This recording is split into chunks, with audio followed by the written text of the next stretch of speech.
અંકલેશ્વરમાં અમરાવતી નદીમાં ઉછાલી ગામ પાસે મગર દેખા દીધી. કિનારા પર આરામ ફરમાવતા મગરનો વિડીયો વાયરલ. વન વિભાગને સ્થાનિકોએ જાણ કરી.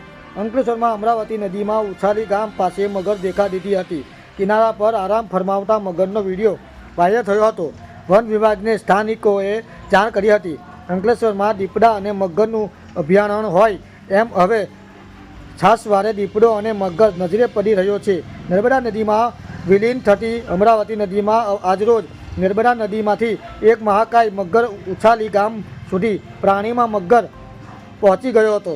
ખોરાકની શોધમાં પહોંચેલા મગર કિનારે બેસી પોણો ખાતો નજરે પડ્યો હતો. આ અંગે સ્થાનિકો ગામજનોને થતા અહીં પશુ લઈ આવતા પશુપાલકોમાં ફફડાટ ફેલાયો હતો. આ અંગે ગામજનોએ દ્વારા વન વિભાગને જાણ કરાતા તેમના દ્વારા મગર પકડવા માટેની કયાવત શરૂ કરી હતી. સમગ્ર ઘટનામાં ગામની ઈસમ દ્વારા મગરનો આરામ ફરમાતો વિડીયો વાયરલ કરતા સામે આવી હતી. મગરને જોવા લોકોમાં ટોળામાં જામ્યું હતું.